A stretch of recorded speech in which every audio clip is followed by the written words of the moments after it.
Welcome to Manager Tools. Mistakes we've made, part 1.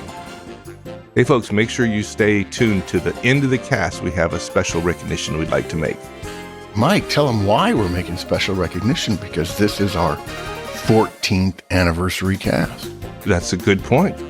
We've been providing 14 years for Manager Tools, 10 and a half years for Career Tools. That's amazing. Let me pull my shoulder back in the socket after I'm done patting myself on the back. And our recognition is going to be, this year, over the course of the next year, we're going to be recognizing our longtime licensees, the people who have been with us from the beginning. And for those you don't know, that licensees is what funds the podcast, by the way. Yeah. All the money we make from licenses is what we use to fund what we do for free. So yeah, we know that there are people who can't afford the podcast. They can't afford a book, and yet they're managers. And we want them to learn and to be good managers, because it's an important part of society to help organizations serve society better. But we also know that a lot of you can't afford to become licensees, and we encourage you to do it. It's only $200 a year, and the value proposition is significant when you think about it. Gives you over 100 podcasts a year, show notes, so you don't have to listen to our voices ever again. You can, instead of taking 25, 30 minutes to listen to a cast, you can read it in about 5 minutes. So we encourage you to become a licensee. okay, so stay tuned, folks. Okay, so more what we're going to cover today. This cast answers these questions. What mistakes has Manager Tools made? Oh my, we've made mistakes. What a shocker. And what guidance would you like to change? Before we start though, Mike, I'm going to take a moment and mention our brand new conference, the M Conference. It's a complete departure for Manager Tools. And we did it because we want to help a number of our community who have become managers and are thinking about the next stage of their life, thinking about becoming a director, senior director, a vice president, and so on. And we know that when you become an executive, learning and development growth is a lot more subtle, a lot more varied, a lot more nuanced. And we thought what we would do is do the rough equivalent of a TED Talk, a TED conference in Dallas this year, October 9th and 10th. We're limiting it to only 50 seats. We're going to host a 2-day conference, and we're going to have members of the Manager Tools community come and talk about topics that have been important to them in their careers.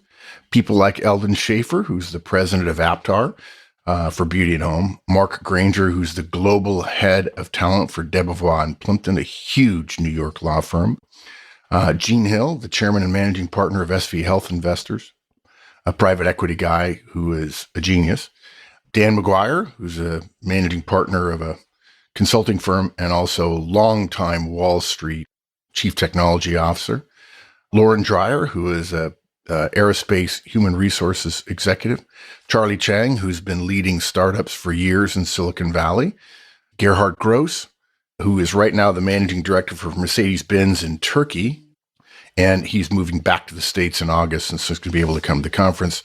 He's going to be a VP of Operations for Americas. Ananda Panopalan, who is the VP of Delivery and Digital Transformation at Publicis Sapient in London, longtime client, friend, and genius. And John Hoffman, CEO, I think for the 4th time in his career, this time of a company called Pivotal Systems, which went public, I think, just about a year ago. And Karen Adams, the president and CEO of FundServe. We asked 12. We got 10 yeses within an hour. And I actually had to tell a couple people, I'm sorry that we asked 12 just in case, but 10 people have already said yes. So there's not a slot for you to speak. And we want you to hear from them and also a little bit from us about how to take your career to the next level. So we look forward to seeing you at the M Conference, Dallas, October 9th and 10th. Of course, just like everything else, come to the website and sign up. If you have questions, send me mail, mahorseman@manager-tools.com. We're doing this conference for you. Excellent. Yeah, I look forward to seeing you all there. Okay, so today on our anniversary, what are we nuts? Like we're gonna celebrate our 14th anniversary, and we're gonna talk about our mistakes. That's kind of counterintuitive, don't you think? I got to tell you, dude, I have been thinking about this cast for about the last year. And the way it happened was I was listening to somebody be interviewed, and they were being asked about mistakes or stumbles or something, and there were simply no mistakes. There were no stumbles there. And at some point I gradually realized, like, everybody has warts. And the people that I admire are the people who are, so, yeah, I'm not good at that. Or, yeah, that was a mistake. I could have done that better. And I think there's a whole lot of sort of like, I don't know, puffery going on. We're all so worried about, everybody thinking we're bulletproof or whatever. And I thought, okay, I've actually regretted some things that have happened over the last 14 years in the podcast. I thought, okay, let's not do what the people I don't like do. Let's do what the people I respect and admire do. And let's call a spade a spade. Let's talk about the things that if I could do them over, if I could have a do-over, I'd take them back. And look, there's a lot to consider here. We've been doing this, like we said at the top show, for 14 years. 10 and a half years of Career Tools. That's 24 and a half years of weekly guidance. If you assume 50 weeks a year, that's 1,250 weeks of guidance. Okay? If you assume 1,500 words every week for each of the casts, that's roughly 1,837,000 words about management and professional life. If you assume 50,000 words for a management book, that's 36 books about management and professionalism over the last 14 years. And it's all actionable guidance, although this cast is a rare exception. And there are only a couple of areas that, at least in our opinion anyway, we would like to have shaded a bit differently. So, not bad. Yeah. Well, I'm glad you concluded the way you did, because I thought, as I was doing the math in my head, I thought at the end you were going to say, and so what color are Mark's eyes or something like that. What? Like 6 people get on a bus. And people get on. Right? Yeah. All right. Okay. So what's our outline today?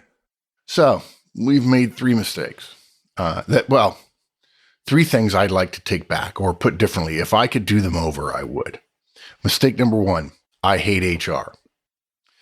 Mistake number 2, engagement, the concept of employee engagement, is stupid. Mistake number 3, culture doesn't matter. And the 4th point we're going to make here, folks, you'll notice those are 3 themes that we've recurred to at various times as an aside in various casts. But our 4th point is we stand by still every bit of our guidance that we've ever given. And we'll talk about why that is at the end of the show. Good. Okay. Let's get right to mistake number 1. I hate HR. And this has been one of those themes where there's a joke, both internally and externally, about Dark Mark. Many of our long-term listeners will go, oh, yeah, that Dark Mark was on that cast. And quite frequently, it was a function of when we talked about HR. Yeah. You said quite clear, I hate HR. Yeah, if you're a fairly new listener, Dark Mark was the name given by somebody, one of our licensees or listeners, 10, 12 years ago, when I would, more frequently than I do today, go on a little side rant about a particular part of corporate life that I thought was demeaning or degrading or debasing or unprofessional or illicit. And everyone knew it was happening, but nobody did anything about it. And wouldn't be in the show notes, but I would say, I'm just sick and tired of people doing X or Y or Z or whatever. And I typically didn't do that if I didn't think there was a learning point there. But Dark Mark was sort of a thing. And actually, when I decided to sort of avoid doing that going forward, because I thought in some cases it might be off-putting. I wasn't rude. I just was very direct. I decided to put it aside. A bunch of people wrote me and said, don't put it aside. It's my favorite part of the show. Finally, I'm not getting watered down vanilla, pap in my podcast. But all that said, one of the themes could be uncomfortable though. It could be uncomfortable. One of the themes that came up frequently when I would go on a side rant or a Dark Mark moment was I hate HR.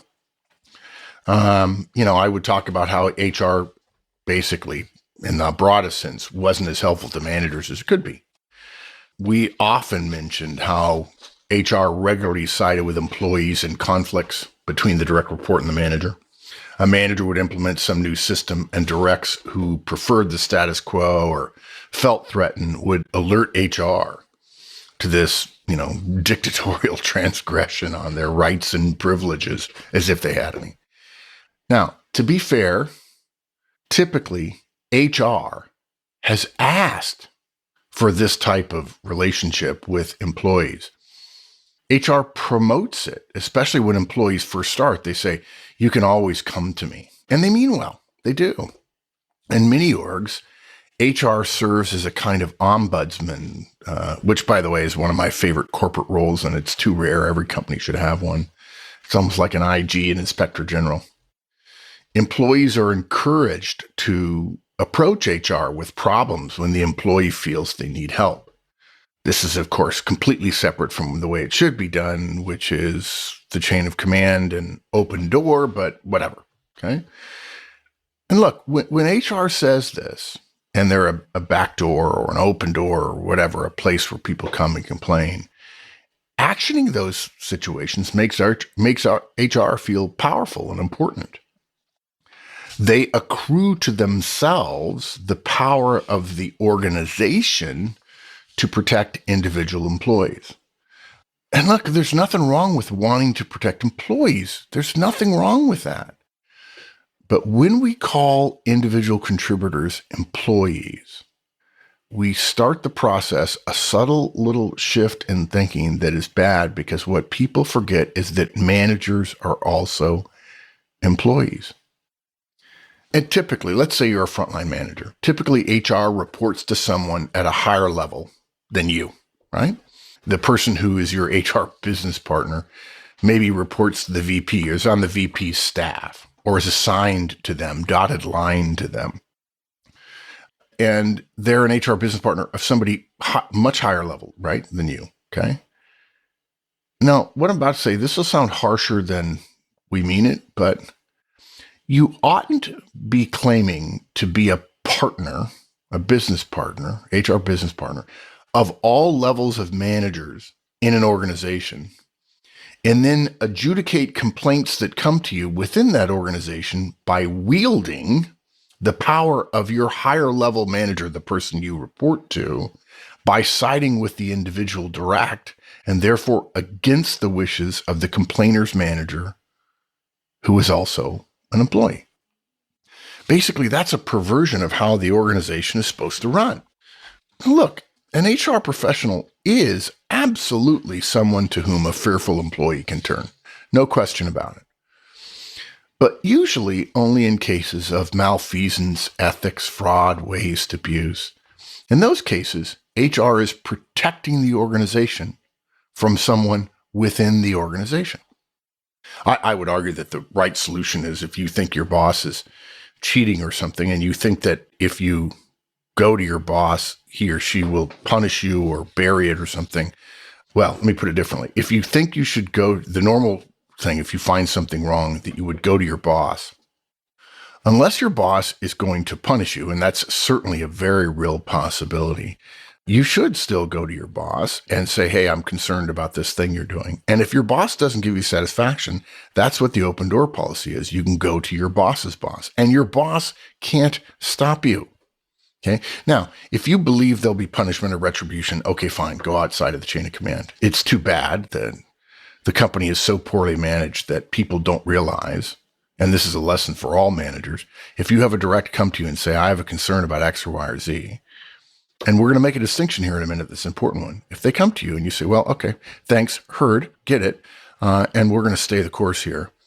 And they say, well, no, I want to appeal this, if you will. I don't think they would say appeal. In their head, they probably watched some TV show with cops and judges, and so they think they're appealing. But in fact, they're using the open door policy, and they can go to your boss. And this is one of the reasons why having a good relationship with your boss is a good thing. But here's the fundamental problem here with the idea that HR is an outlet. The fact is, the majority of complaints to HR do not rise to the level of a threat to the ethics of the organization. The vast majority of complaints are about how managers are managing. an employee doesn't like one-on-ones or they don't like feedback.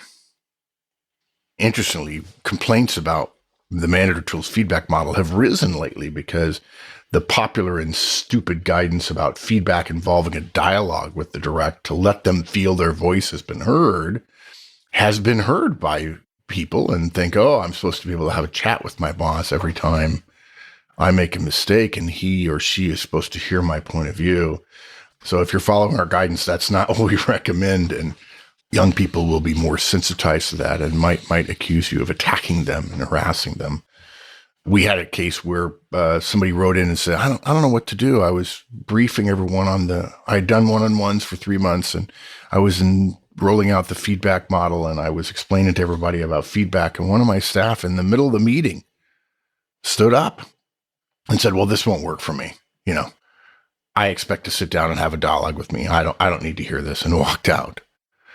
Like, what do I do? Well, This is usually where the dark mark would exit visas are imminent, as they say. So look, when an employee comes to HR with a disagreement about management or, a complaint, again, it's not an ethical fraud, waste, abuse, malfeasance problem in the company, theft, those kind of things. HR ought to be starting with the assumption that what the manager is asking for is reasonable and appropriate. The fact that you even listen to the complaint means you think that what the employee says is reasonable and appropriate. Why then, and by the way, don't expect them to be telling you the good part of one-on-ones or feedback or any other thing for that matter. This is not limited to Manager Tools guidance. I don't want anybody getting the impression that if this is the first cast you're ever listening to, that when you start doing one-on-ones and feedback, all your folks are going to go run complain to HR. HR ought not to be approaching these more operational management disagreement as an opportunity to support the direct. But believe me, when you're in HR, I've talked to many of them. They feel powerful when they have the authority to speak for the company and to protect the direct. And that causes them to protect the direct more often than they should. But managers are given wide latitude by most companies because most companies don't insist on a standard way of managing. And by the way, we disagree with that, but that's neither here nor there. HR is on pretty weak ground to insist that a manager stop doing something simply because one direct disagrees, when HR is not more broadly reinforcing or enforcing some other standard of management. Now, look, I know you're probably wondering, wait, where's the mistake? And I probably should have started with a mistake in the beginning. We'll get to that. Look, this is only one example of our disagreement with HR. We have many others, as much as we love HR, but listing them all would only, it'd just be worse. And I don't want this to be a bait and switch. Okay? Our mistake here, my mistake here, was painting HR with too broad a brush. We were thinking about the gap between how HR often behaves against the manager versus how it should behave supporting the manager within reason. Because so many managers have experienced this, we at Manager Tools, thinking of ourselves as being on the side of managers, basically threw HR under the bus. And we shouldn't have. A better approach, and the one we now follow, is to apologize for it periodically when touching on HR topics. We often follow that up with, we don't hate HR. That was wrong, stupid, bad. We hate bad HR. And folks, there's a lot of bad HR. On the other hand, we also now try to highlight plenty of good HR, some of which will be at we'll have 2 HR executives at the M conference in October of this year. And there's also plenty of good HR as well. And on another note, just in terms of the vibe of Manager Tools, who needs somebody else talking about what they hate? I don't understand the idea that we can, I hate this and I hate that, and then I hate people who are haters. I'm like, how does that work? I don't understand that, right? Hate ought to be reserved for evil empires and tyrants and moral turpitude. Now, this is a podcast and a little bit of drama probably helps. I don't think you want me to be reading 13th century management text to you. But we also know at Manager Tools that we can make our tips, our guidance, our recommendations be fully compelling without resorting to the histrionics, puffery, and clickbait that so many others do. So, to all the HR professionals who were turned off, we're sorry. I got carried away. If you choose not to engage us for your organizational work, because of that, we understand. I don't know. I don't know that's ever been true, but that's okay. We respect that. Cool. We don't hate HR anymore. Yeah, matter of fact, there's a lot of HR we love, as witnessed by the fact that we have two of our speakers coming. Yes. And none of our speakers at the M conference are people that we don't absolutely love and adore and respect and have the highest esteem for. Pretty incredible people. If you come, you'll find out. When we deliver on-site training for client organizations, particularly when their numbers warrant 2 or 3 sessions, we're often asked if they should break the groups up by rank structure, meaning all the junior managers together, and then the more senior managers grouped separately. And while clients always rule at Manager Tools, we are quick to recommend working with a mix of managerial ranks for several reasons. First, it sends a clear message to junior managers that everyone, no matter how seasoned, can learn something new.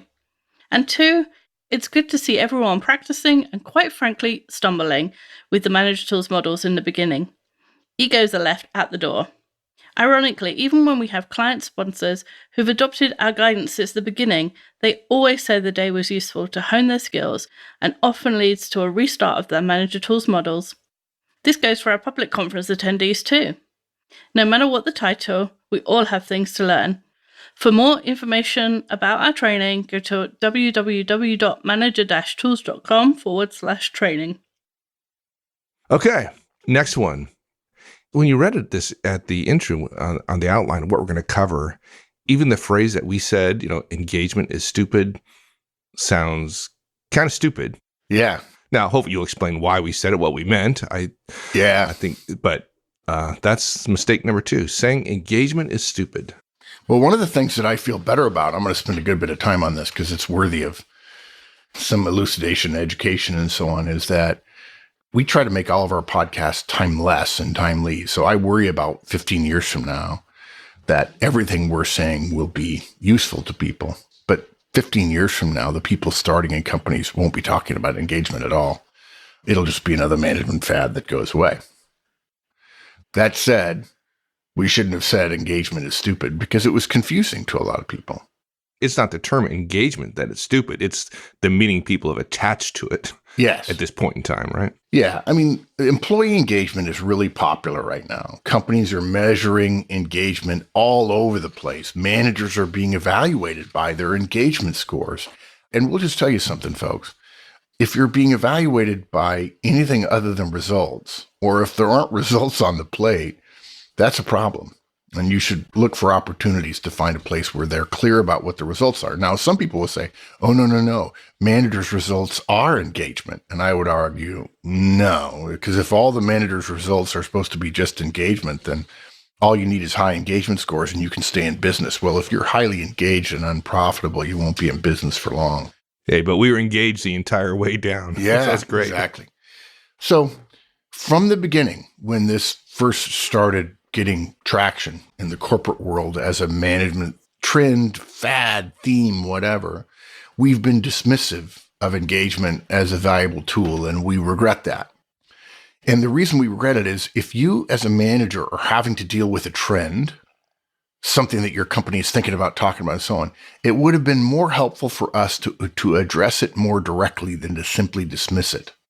It would have been better for us to share guidance for how to be effective as a manager, as an executive, as a professional in an organization that gets behind the idea of engagement.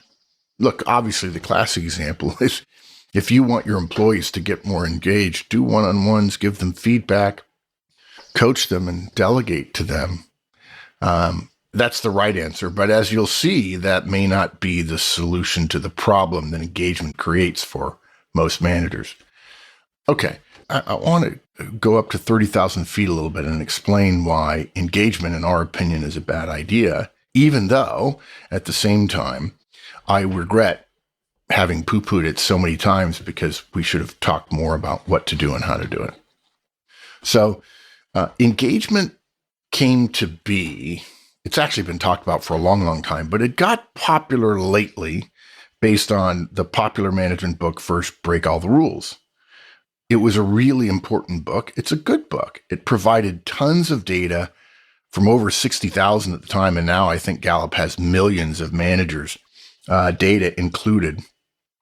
And basically, they showed that organizations whose employees were more engaged did a lot better than orgs whose people weren't engaged.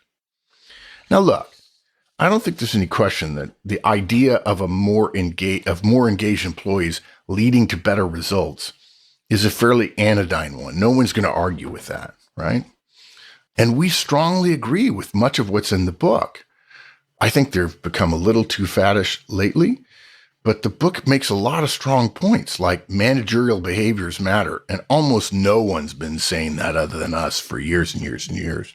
Hiring matters. You ought to manage based on strengths, which Peter Drucker said 50 plus years ago. And also to manage individuals, not manage the group a person is in, like women or people of color or millennials, for instance. But one of the things that made Rules, the book, powerful was that it connected individual experiences in the workplace with corporate results. First Break All the Rules says, if you can get your employees engaged, you will have better results. That's really rare for a couple of reasons that factor into our concerns. Look, we've said it before, we'll say it again. Almost all management books are basically marketing efforts aimed at organizational people, VPs of HR, CEOs, EVPs with enormous budgets. If you read a management book, other than some of the fables that are popular, and then some of the good ones like Pat Lencioni's, for instance, other than those, if it's a popular management book, they tell a lot of interesting stories, and you're left on Monday with the Chinese food theory, which is you're still hungry. An hour after you eat, you're hungry again because you read the book, the stories are great, you get excited about the ideas, but you don't know what to do. And the reason why is because that book doesn't tell you what you should be doing as an individual manager. Even books that say this is what managers should do, they then describe how you should be.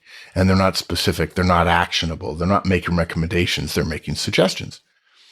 Okay, but they're done so because the book is a marketing effort trying to get corporate business. Okay? They're trying to win corporate clients to implement their recommendations. And the reason they're doing that is because that's where the money is.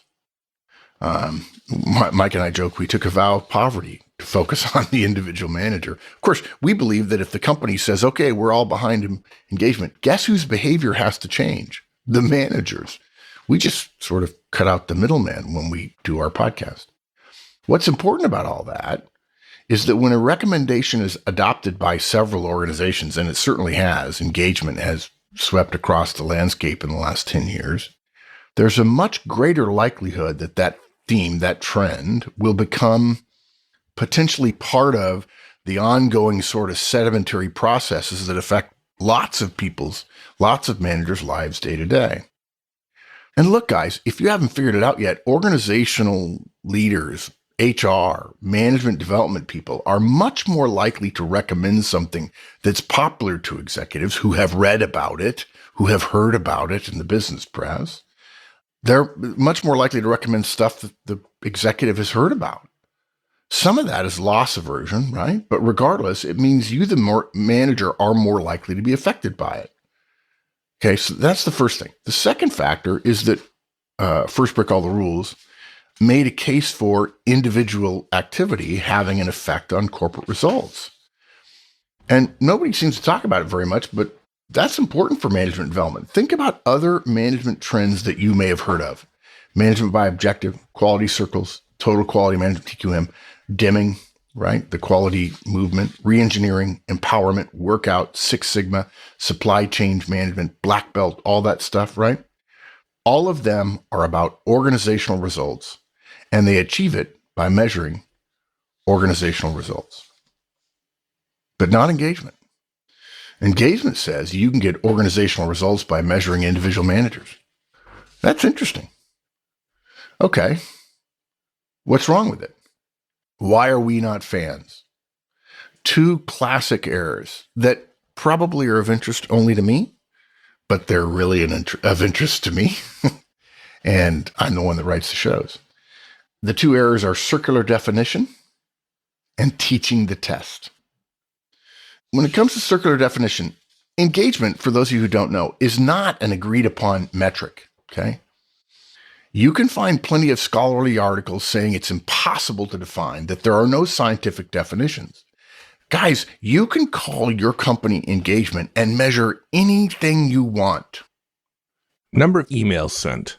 Yeah, I mean, I know that's ludicrous, but only slightly less ludicrous than, or only slightly more ludicrous than what we're doing now. I mean, even if you talk about personality, most people talk about people's personality all the time without realizing that there's actually a well-defined definition and measurement for personality in the psychology and psychotherapy space. If you talk about DISC, our behavioral instrument, as a psychological instrument, any scientist in the human behavior, human psyche space will say, no, that's not psychology. That's not personality. Personality is the thing. It's measured by the big five, the Minnesota multiphasic, the introversion, extroversion, so on. And you can't compare apples and oranges. Okay. So, I mean, personality is more understood, more agreed upon in the scientific community than engagement. And look, guys, we admire Gallup in a lot of ways. We love their focus on data. We love their belief that managers are important. But we're going to say something that probably isn't very popular. Gallup made up the concept of employee engagement in its present form in order to capture or title the behaviors it found in its groundbreaking study. Now, look, to some degree, that's not a bad thing. It really isn't. They wouldn't have gotten very far if, when they did all this research and they came up with these 12 questions. By the way, if you don't know, engagement is in its earliest form, it's since morphed into other things, was your score on a series of 12 questions, which they have teased out of data based on thousands and thousands, hundreds of thousands of interviews with managers, which is good. But they're not going to say to you, okay, take this test.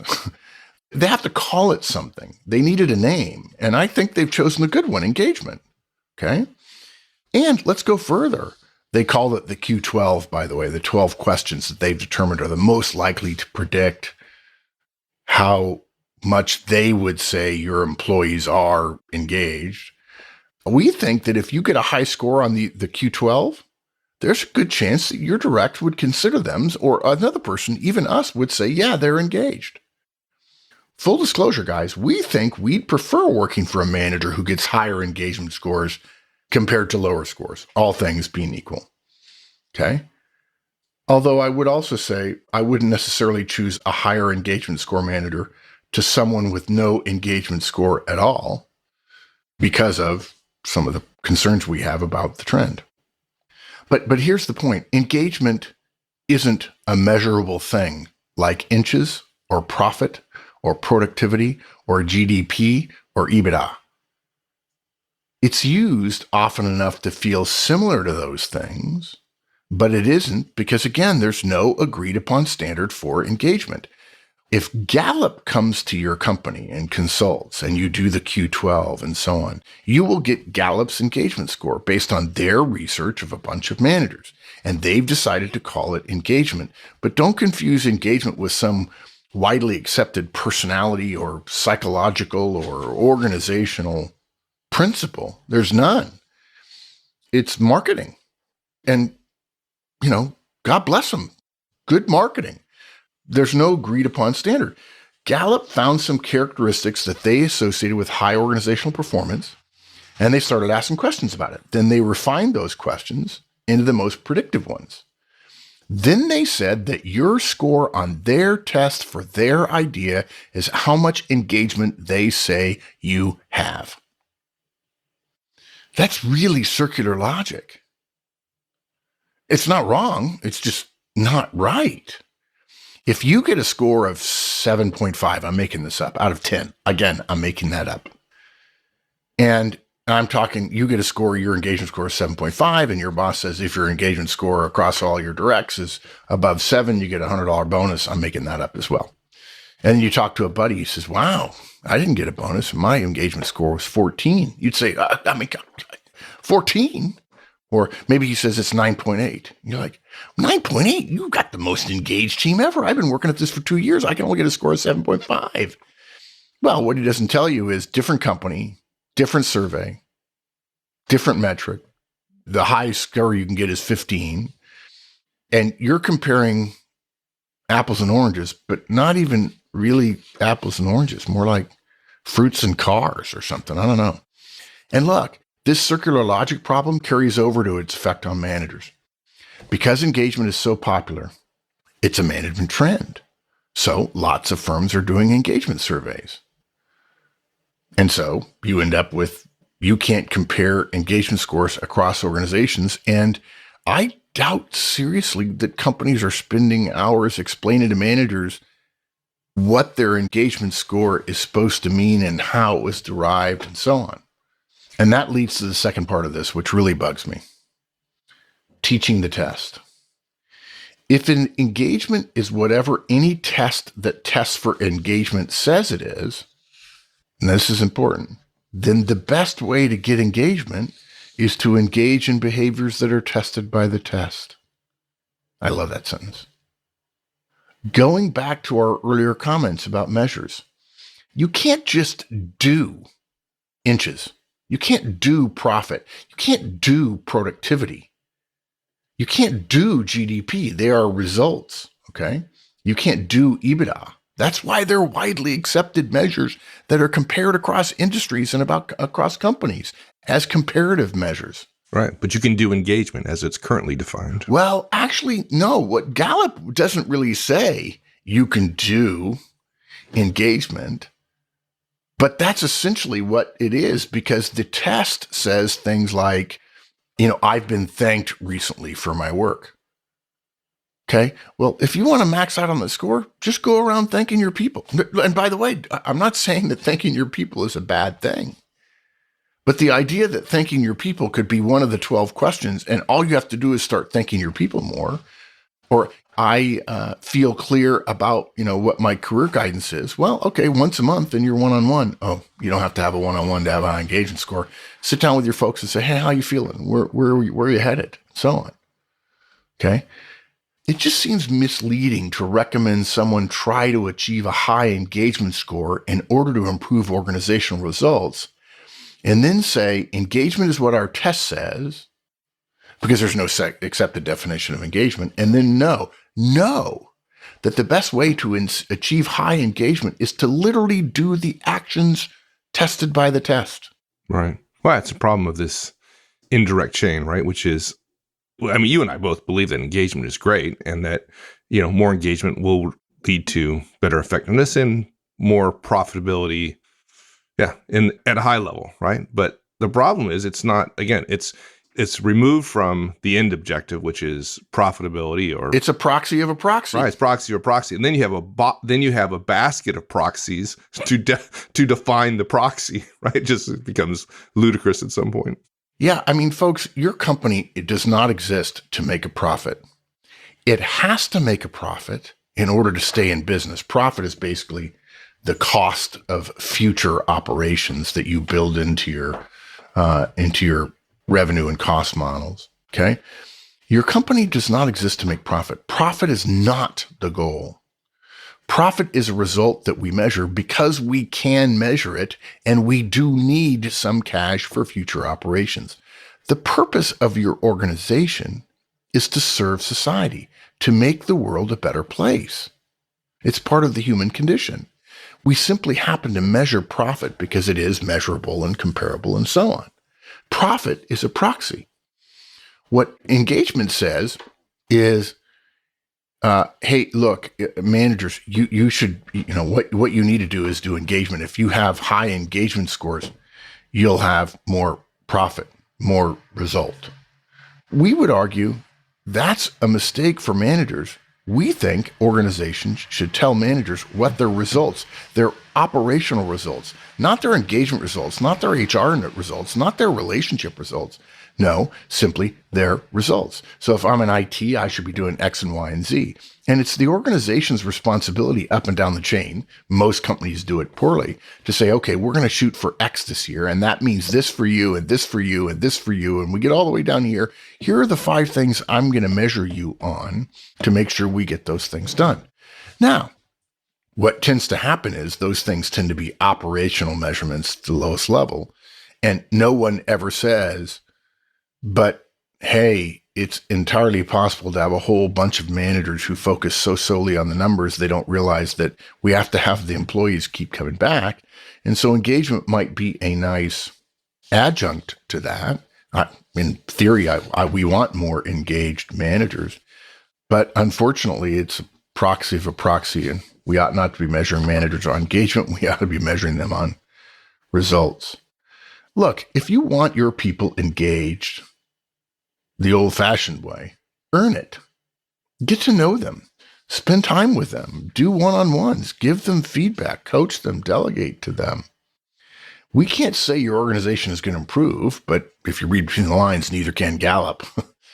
And all this said, guys, this little history lesson about management trends and proxies and so on, we still regret our negativity towards engagement. More engagement is good. We know many of you are having to deal with it. And we promise you by the end of 2019, we'll have a cast out. I could probably write it in my head right now. I don't like the idea of doing a cast off the cuff, but I might be able to do that one. How to help you get high engagement scores. Although I'm probably not going to go so far as to say without gaming the system or teaching, going after the test.